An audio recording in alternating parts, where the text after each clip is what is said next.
Welcome to episode 15 of The Pulpiteer.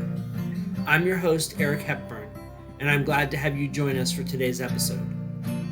Today's podcast is entitled Healing Justice. This week is another live recording, and we're going to start with a reading from Prentice Hemphill's new book, What It Takes to Heal: How Transforming Ourselves Can Change the World. It's from the chapter aptly titled, Love at the Center. The love this book speaks to, the love that it takes to heal, is a verb to be practiced out loud. It is the love found in listening, the love of hard truths. It is the love showing up for one another when it's risky. It is the love of this inescapable web that compels us to care for the land and its sacred sites. It is a love that compels us to remember and relearn what has been lost. It's a love that lets us arrive present to this time. A love that, like the light from the sun, provokes a flower into its full bloom. Love can do things no other force can. It is only through love that we are ever really changed. There's a love to be practiced that can tear down the walls of anything in its way. I believe in this destruction, but only for the sake of love, so that love can be set free in our relationships, in our institutions, in our cultures, and so that it becomes the shaper of our futures. End quote. This book is our social justice-centered congregational read, and I hope that you podcast listeners out there are beginning to think of yourselves as members in absentia of our congregation. I hope that you'll get a copy of the book and read along with us. We'll be tackling a new chapter every third Sunday until we finish the book. All right, so we're going to talk about this congregational read and my aspirations for the transformative power I hope it to have on the social justice work that we do. But I want to start this morning with a story. This story comes to us from Dr. Bruce Perry in his book, The Boy Who Was Raised as a Dog.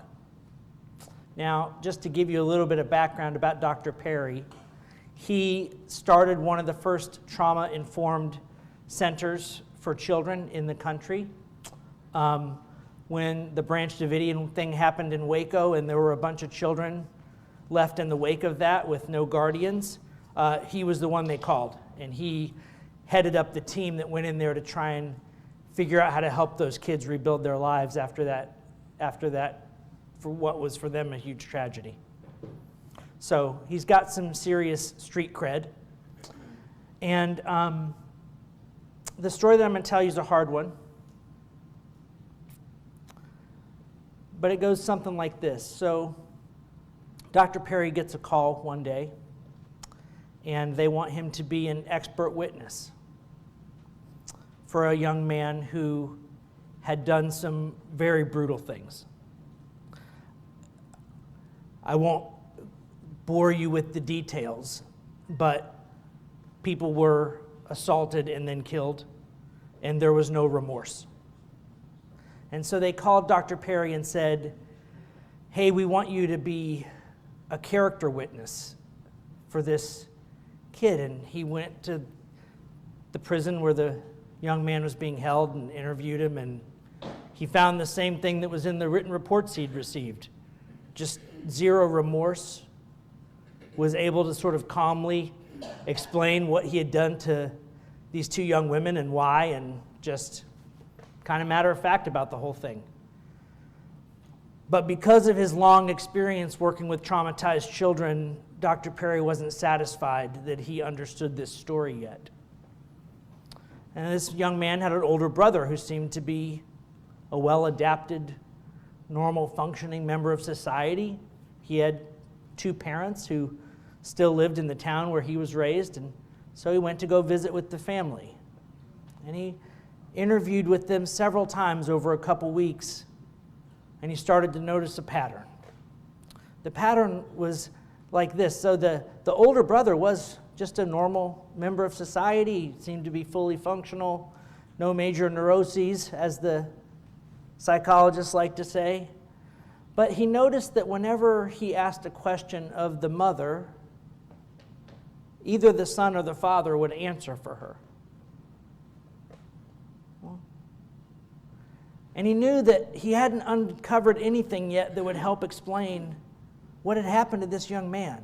Like, how did he become how he was? But he knew from his own clinical expertise and from his long experience that there was something.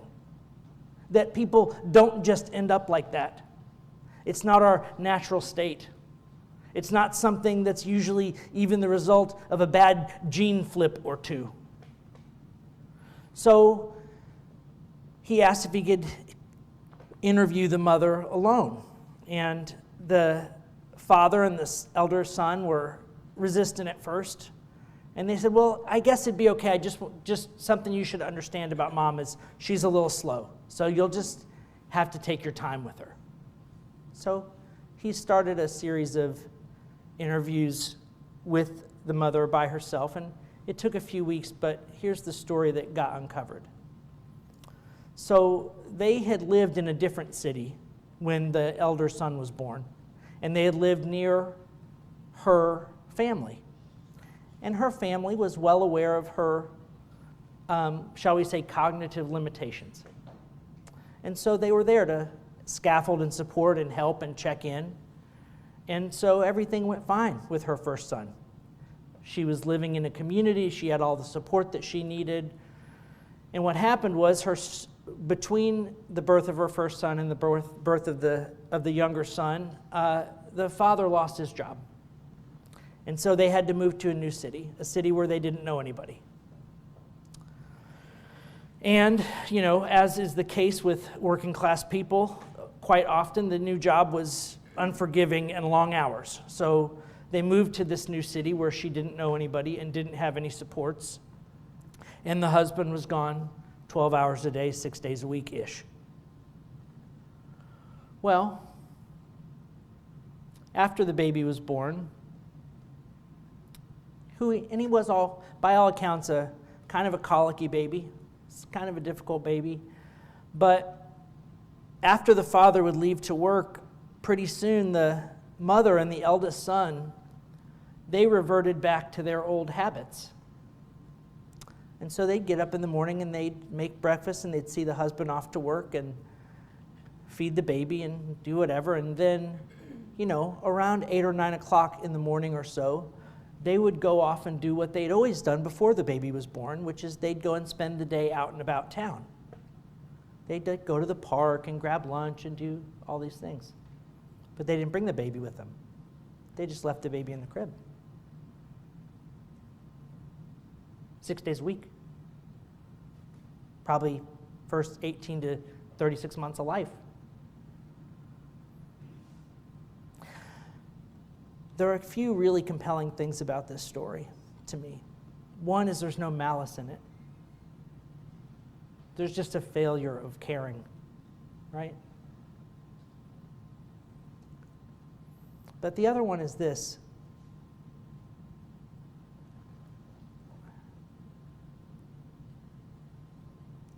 We think sometimes that there are good people and bad people. And I think what Dr. Perry is inviting us to is that if we let our curiosity run deep enough to risk our own heartbreak at the hearing of the story, we find out that there are some really damaged people, maybe ones who can never recover from what they've experienced, but they weren't born that way. It's not who they are.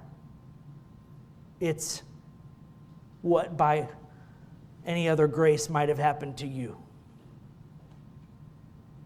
And you can be thankful that it didn't.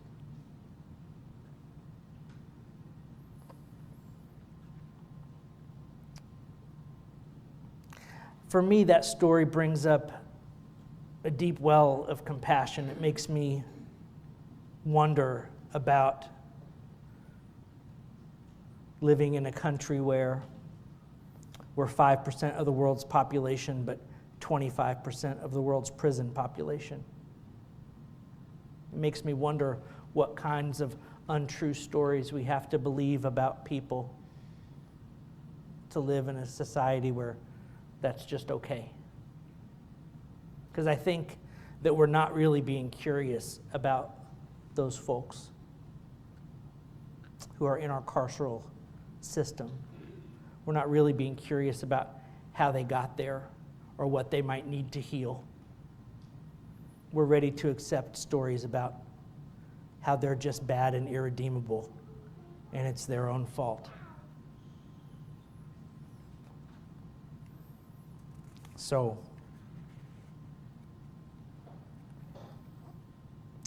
Prentice Hemphill, who wrote the book that we're going to read together over the next several months, she was the Healing Justice Director for the Black Lives Matter movement at its height. She is a social worker and a therapist. She's a queer black woman. I knew that this book was our congregational read when I got my copy, and the title of the last chapter was Love at the Center. And I think I got my copy like the week after the UUA had passed its new Article 2. And I thought, that's the one. That's the one. So I want to suggest to you that it was love at the center that kept Dr. Perry asking questions about how people get as broken as they can get. Does that resonate for y'all? This idea that love is the fuel for our curiosity, to get curious about one another, curious enough to hear or learn a hard story, curious enough to not just settle on the easiest and most likely and most readily available snap judgment about the irredeemability of someone else. I think love at the center is what can allow us to get curious enough. And I think that if there is a hope for damaged people, their hope is also centered in love. The love that we can give them is about their only hope for redemption. Because we know what's going to happen to them if they continued to be denied love in their life.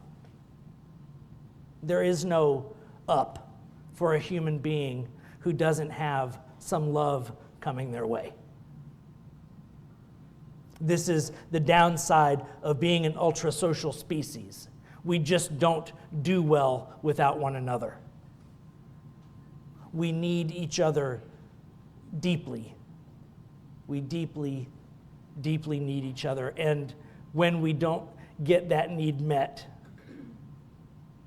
all sorts of pandemonium ensues. So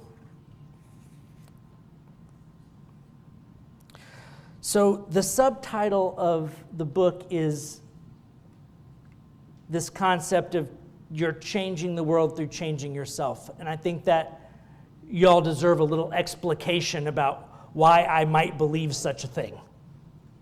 Why I might believe that you should start with you and not start with the obviously broken systems out there. So Eckhart Tolle says something wise. He says, if you don't change yourself first, you will recreate the same evils in a new guise. You will defeat one evil system and replace it with a new evil system because you haven't done your own work to see how a new system could be possible. So, we show up and we have fights with each other instead of building new coalitions to heal the traumas and build the world that we deserve with each other. Does that make sense? So that's the fundamental reason why I've picked this book and why I think it can be, and I hope that it will be transformative for how we together approach our work here in church, and as well our work that we do for social justice out there in the world in our community. See, I don't want us to just go out there and fight. I sure don't want us out there being yet another voice demonizing people we disagree with. I'm not saying it can't be a fun hobby. I'm just saying it's toxic. And believe me, the world is going to layer enough toxic stuff on you without you seeking it out. So I'm going to be encouraging you to make choices to diminish your own contribution to the toxicity. I'm going to be inviting you to engage in some deeper reflection. One of the things that comes to my mind and heart on this subject is the difference between hope and faith. I just spent a week up in Canada. Well, I spent 2 weeks in Canada, but I spent a week at a retreat with Stephen Jenkinson. And one of the things that he writes about is that hope is a mortgage. Hope is hanging your hat on a door hook of some door that's in the future, right?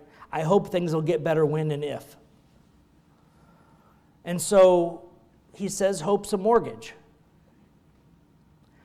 So I started getting curious about what if hope is inevitably tied to some projection about a future time or a future state that we hope to get to, but we only ever act or choose or exist in the present, right? We don't ever exist in that future moment except when it becomes our present, right? So if we only exist in the present, what is the present tense of hope?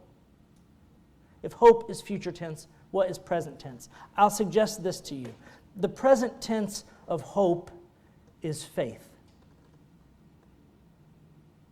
Now let's unpack that a bit, because much like the word God, the word faith has come to mean a lot of things, some of which are really helpful and useful, and some of which are, well, let's just tell the truth, toxic, problematic. So what are we having faith in? What is a version of faith that might healthily bring our hopes from an ambiguous, uncertain future into a present that we live in and inhabit today? Well, it's not unrelated, I think, to this idea of future and of future projection and past accomplishment. It's hard to say that the faith is in a way that things will get better. But we're going to parse it just a little bit, because it gets down to this. We've got a lot of confusion about means and ends in the way that we live our intellectualized life. We think that we can put a goal out there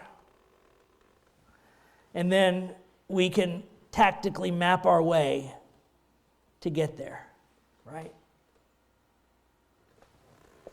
I'll give you a fraught example that I think illustrates my points well. Middle East peace. How long has that been a goal among people who have taken it quite seriously? But you see, the path to Middle East peace isn't a strategy. It's a road that can only be walked when we decide, or they decide, to stop the dehumanization. But that's not something you can do in the future. You have to do that now, in the present. You have to faithfully see your siblings as fellow human beings, regardless of what separates you from them. Regardless of what story or narrative you have floating around in that noggin of yours that's telling you why they're so different or so evil or so whatever it is. You see, walking the path of rehumanizing all of our siblings is something that might end. That's a path that might viably end at something that looks like our imaginings of future world peace. But we don't want to do all that work. That sounds hard. So can't we just keep hoping for world peace? We can. But I want you to see that the hoping for it, that the believing we can means ends our way around the realities of how we show up every day and magically arrive there, is one of the things that prevents us from walking the hard, difficult, and narrow path toward the thing we actually want. The hard, narrow path is to find the resonance of compassion in your heart for each and every one of your siblings. To do what Bruce Perry did, to be curious enough about your trumper cousin to sit down and really hear what it is that their fears are that are driving them in that direction. To sit down with the family of a boy who committed atrocities because you love him enough and you're curious enough to know that he wasn't born that way, that something happened, and it must have been bad. And when you find out the truth, you find out it was bad. It doesn't compare for salaciousness maybe to what he ended up doing with all that unresolved pain.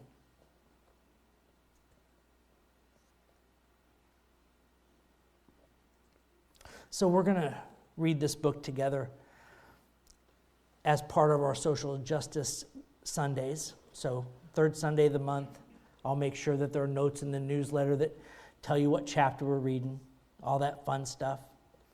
I'm hoping as we get into the book that I'll come and maybe throw a few things at you, but I do hope that you'll show up on those days having read the chapter for that week. And I do hope that maybe like me, you'll jot down a few notes about things that are on your heart or on your mind. Maybe things you disagree with, maybe things that shed some light on how you might want to show up different in a situation in your life. But I hope for it to be an interactive thing. And I hope that as we do this work together, that it starts to become more clear how we can bring new kinds of justice to the world by showing up differently ourselves. Because, as you know, you can spend a lot of time worrying about all the stuff that's happening out there. But usually all that does is make this thing in here more anxious. And when you're more anxious, can I get a show of hands? Who here makes their best decisions when they're anxious? Oh, come on, none of y'all? Oh, man, me neither. Me neither. You know, we teach our kids this stuff. I tell my son, I was like, look, you don't make good decisions when you're angry. You don't make good decisions when you're dysregulated. You don't make good decisions when you're anxious. And then you turn on CNN. And it's like the bonfire of the vanities out there. Like, it's all fuel being shoveled right into your burning chute. Are you sure you're feeling anxious enough? Because have you heard this? I don't think you're anxious enough yet. Let's put some more coal in there. See if we can't get this boiler to just blow up.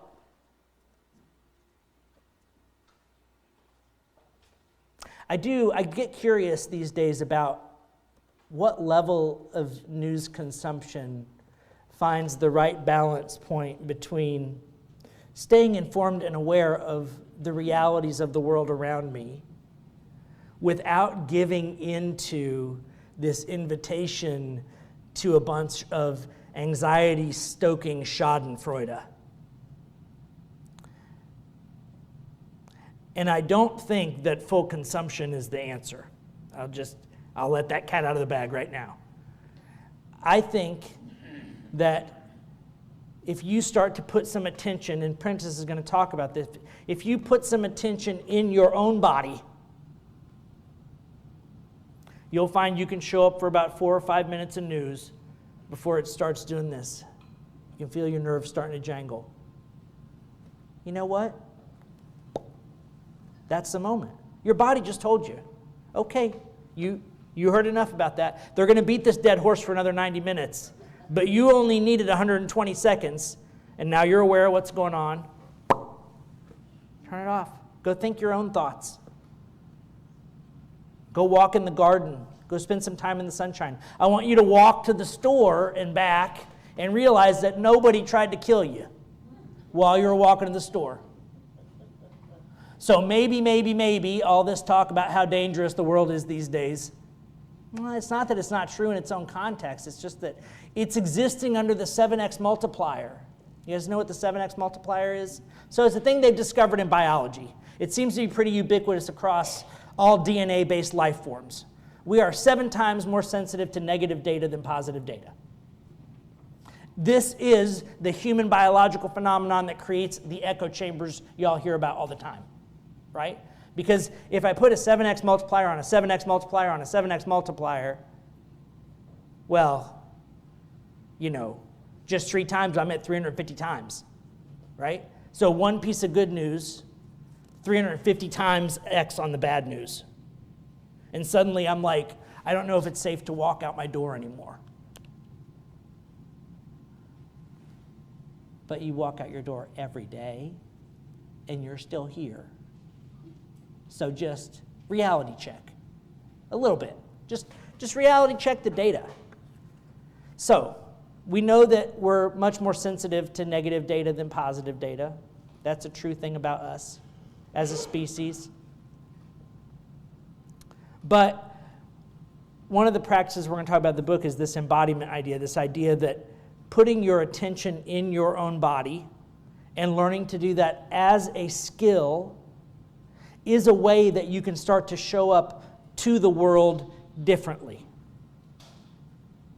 It's a way that you can begin to rebuild the trust with yourself that you know when enough is enough.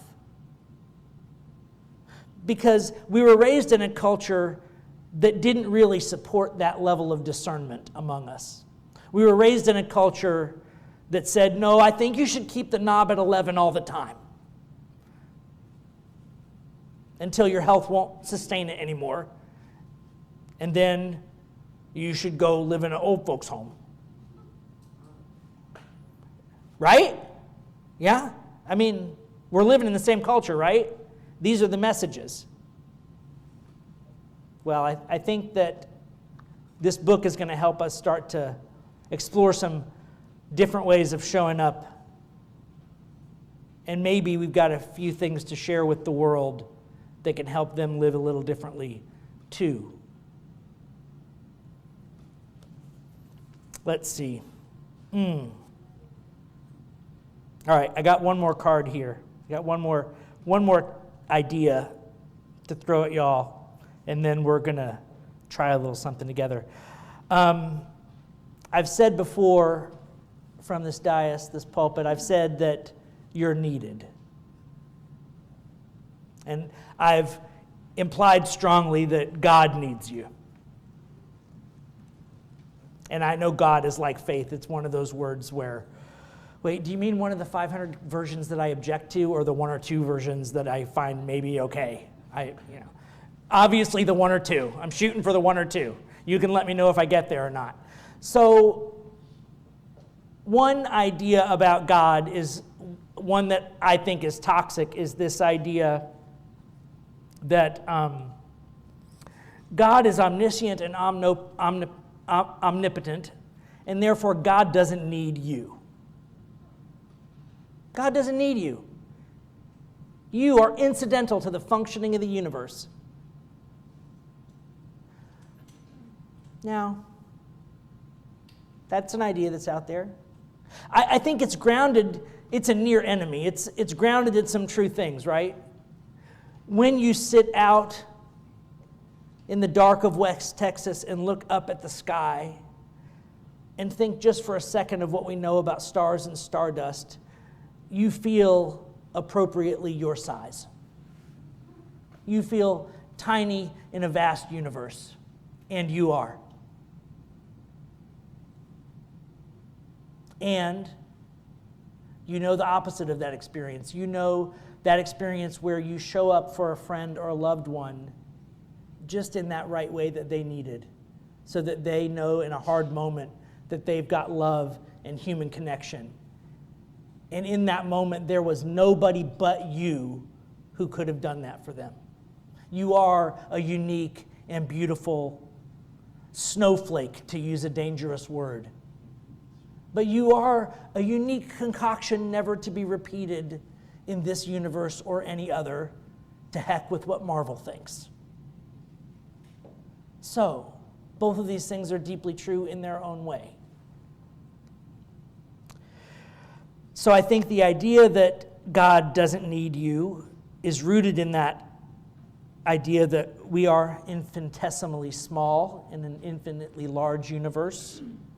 But I think it's a misapprehension of that. I think that God does need us. I think that whatever God is so intertwined with us that there isn't a version of life where God's doing fine, but we're doing badly. I think if we're doing badly, God's doing badly. And I think if we're doing well, God's doing well. I don't think that we're irrelevant to the life that we are. We are just a part of it. I remember as a kid wondering, when I figured out that cells were alive and that our bodies were made out of cells, I remember wondering, what would it feel like to be like a liver cell?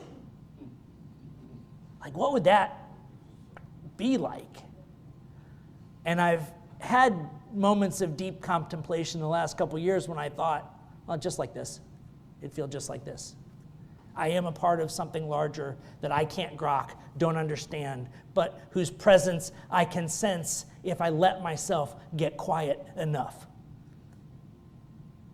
Just like a liver cell.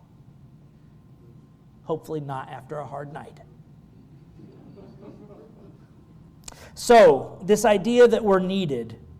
So, James Hillman, following up on the ancient Greeks and Plato, and through a Jungian perspective, James Hillman writes in modern way about the daimon. And the daimon is the idea that you are a purpose-driven, not a purposeless being, right? And so if we think about the way that scientific materialism often gets translated into what does that mean for us in terms of being human, it's like, well, you're you in an uncaring universe and just go do whatevs, right? So there's this idea that the universe doesn't care and you're just a weird amalgamation of chemistry and molecular physics, and maybe your free will is just an illusion of your perception.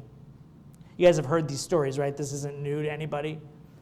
So Hillman revives this old idea of the daimon to say, maybe you as a soul, in fact, have a teleology, a purpose for being. Maybe that unique thing that you are, the unique thing that you were when you showed up for your friend, maybe that unique thing isn't just infinitesimal, but it's also infinitely interconnected with all that is.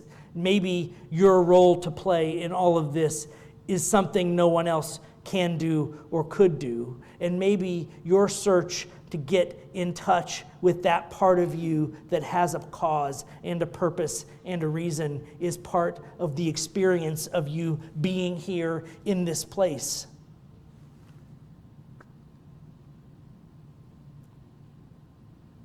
Now, I'll tell you, when I was in the middle of a career in information technology, just showing up to work every day and fixing Microsoft's problems, I was much less likely to want to believe that idea.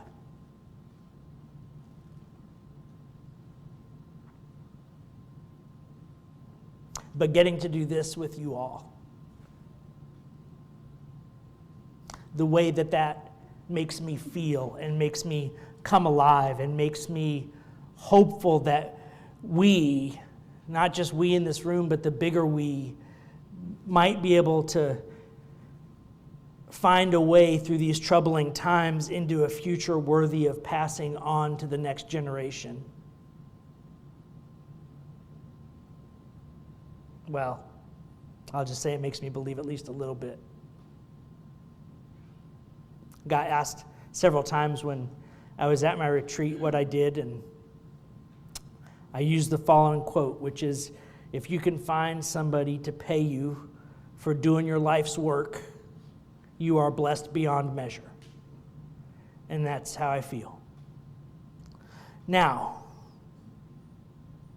I don't say that as self-aggrandizement. I say that as invitation. I don't care how old you are or what life path you've been on. If you're still here, there's a searchable, findable reason for it. And the closer you get to being in touch with that reason every day, the more joy you're going to find in your life. And the more you're going to be able to show up to moments that warrant real grief and be sad. You see, our capacity for being sad and our capacity for being joyful are the same capacity. They're just flip sides of the coin of one another.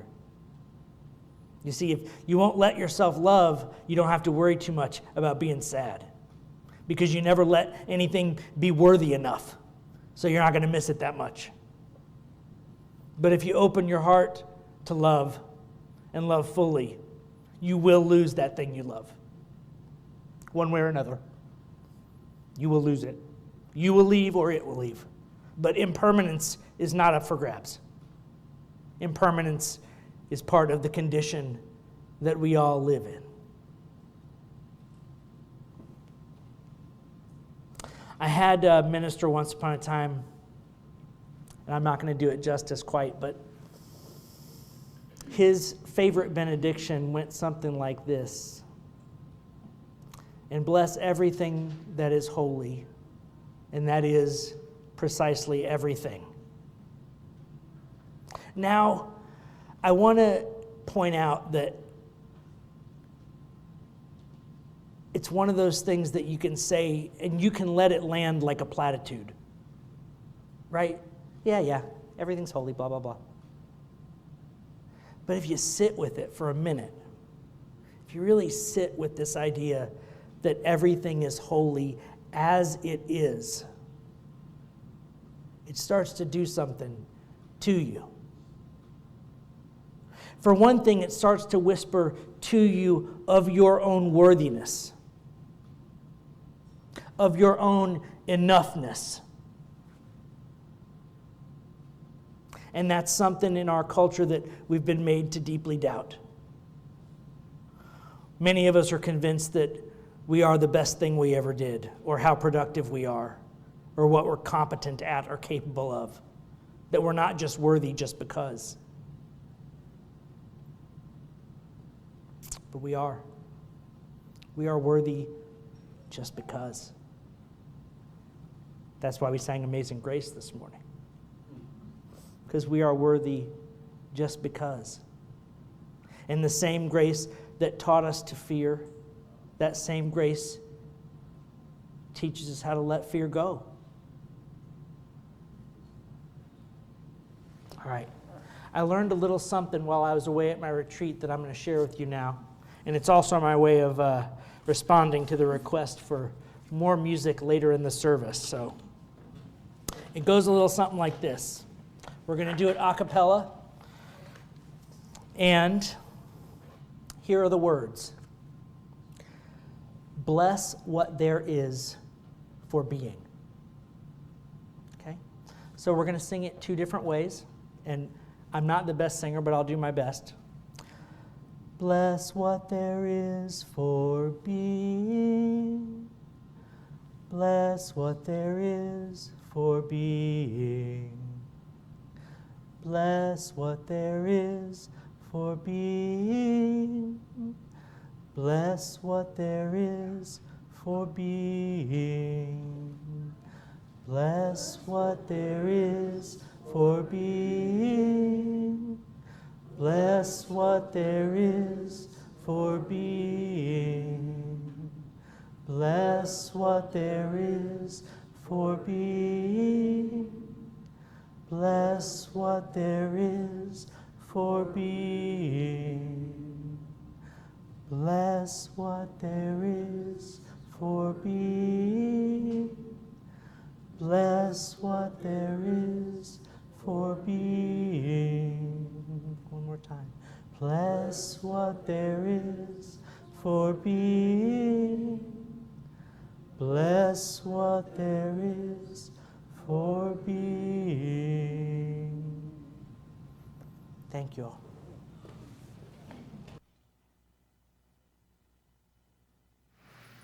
Until next time, thank you for joining us on The Pulpiteer. The Pulpiteer podcast is a production of the San Gabriel Unitarian Universalist Fellowship of Georgetown, Texas.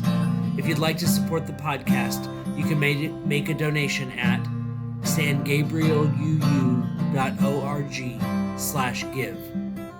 The podcast is hosted by Spotify and theme music is by John Faber. The podcast is written, produced, and performed by Eric Hepburn.